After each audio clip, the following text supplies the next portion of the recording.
띵 채널을 찾아주셔서 감사합니다. 오늘은 에즈락 메인보드 중에서 제대로 만든 몇 안되는 메인보드인 동시에 오버클럭 매니아들이 좋아하는 Z390 팬텀 ITX입니다. 가격은 중급형인데 오버클럭 들어가는 건 거의 최상급형에 속합니다. 보통 이 메인보드로 3200의 CL14 같은 고수율 램을 구매해서 4400의 CL18이나 4000의 CL17 오버클럭을 하는데 저는 삼성 C다이 가지고 3600의 CL17 넣는 걸 보여드리겠습니다. 참고로 이 메인보드 램 오버클럭 진짜 장난 아니게 들어갑니다. 제가 삼성 C다이 4000에 CL19도 넣은 것도 영상으로 만들어낸 적이 있으니 궁금하시면 좌측 상단의 영상을 구경하셔도 좋습니다. 오늘의 리뷰를 위해 들어가는 부품들입니다. 주인공이 Z390 팬텀 ITX이고 존스부 방열판을 장착한 삼성 PM981 NVMe SSD입니다. 메인보드에 기본적으로 M.2 방열판이 있는데 왜 방열판을 쓰냐에 대해서는 이 메인보드를 써보신 분들만 아는데 잠시 후에 말씀드리고 은박지에 둘러싸인 램입니다. 삼성 C다이 8기가 2장입니다. 파워는 안텍 750W 골드 모듈러 파워입니다. 램 오버클럭엔 굳이 방열판은 필요 없는데 전압 1.4 이상으로 넣을 수도 있으니 예의상 방열판을 사용합시다. 굳이 없어도 되긴 해요. 그리고 오늘의 두 번째 주인공인 i5 9600KF 아로스태핑입니다. 보시면 코드가 sRG12니까 보자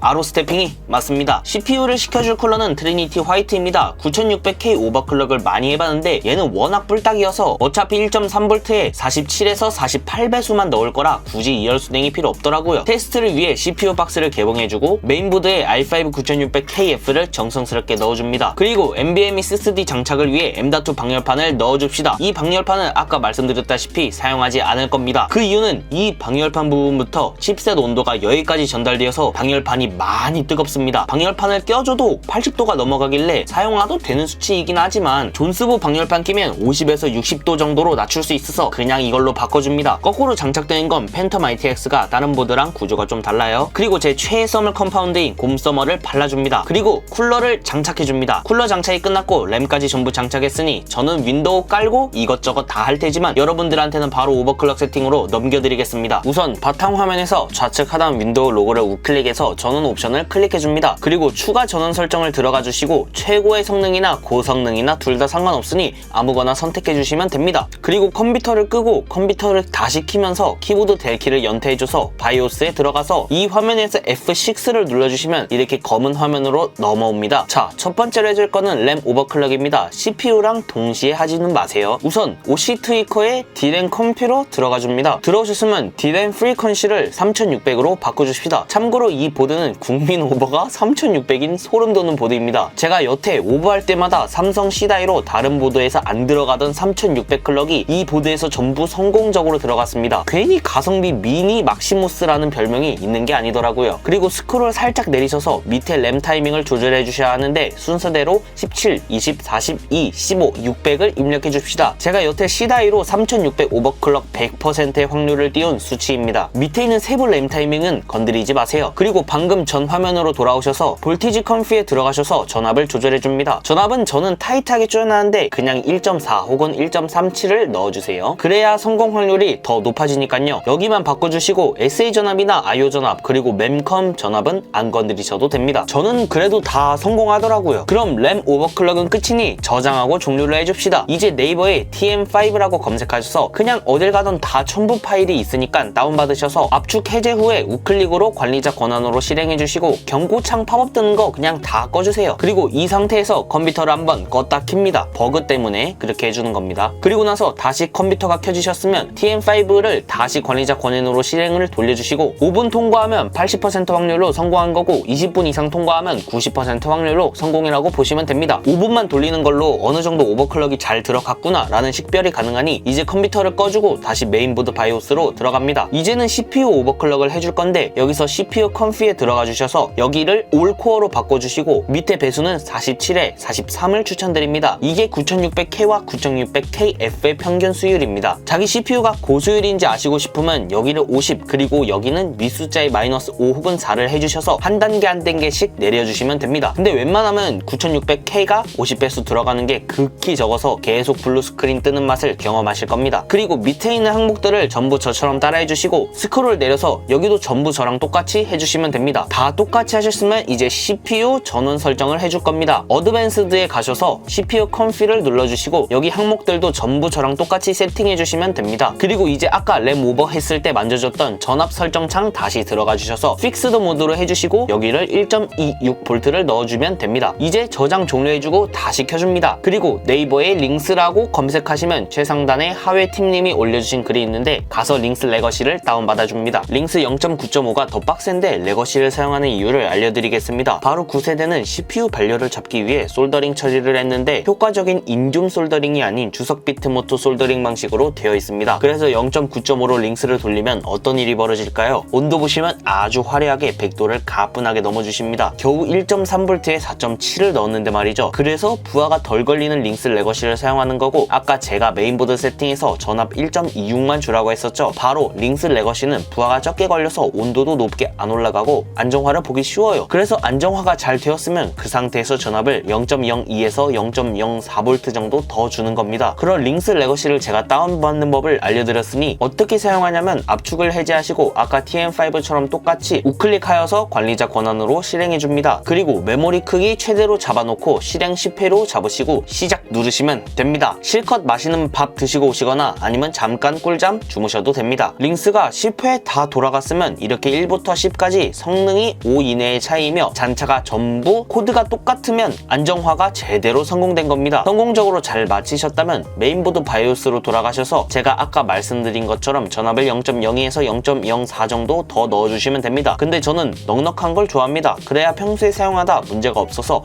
0.04V 넣는 걸 추천드립니다. 하지만 안정화가 제대로 안 되시는 정말 비운의 사람이 있을 겁니다. 힘내세요. i5 9600K가 원래 좀 수율에 문제가 많아요. 그럼 1.27 이렇게 안정화하고 또 실패하면 1.28 이렇게 안정화하고 0.01씩 올리거나 0.02씩 올리셔서 안정화 될 때까지 찾으셔야 합니다. 반대로 조금 더 재미를 보고 싶다면 CPU 클럭을 올리면서 동시에 전압도 올리고 극 오버클럭에 도전하셔도 되고요. 결과값은 무궁무진합니다. 그리고 제발 안정화 안 된다면서 가만히 누군가의 도움만을 찾지 말고 뭐든 계속 바꿔보세요. 전압을 올리던지 CPU 클럭을 낮추던지 요리책 보고 국 만들었다가 조금 짜면 물을 더 넣어주면 되잖아요. 오버클럭이 끝났으면 어떤 결과물이 기다리고 있는지 확인해봅시다. 램 오버클럭으로 레이턴시는 58에서 48로 단축되었고 CPU 오버클럭으로 파스 점수는 13500점에서 15500점으로 올라왔습니다. 또한 트리니티 쿨러가 인게임에서 온도 유지가 잘 되는지 궁금하실 분들이 있을 텐데 1.3V 넣고 오버클럭에도 게임할 때 온도가 60도대를 유지해줍니다. CPU의 사용률이 엄청 높은 구간에서는 70도를 잠깐 올라가는데 바로 다시 60대로 내려오고요. 실사용에서 웬만하면 80도를 넘는 걸 본 적이 없네요. 오늘의 영상은 여기까지입니다.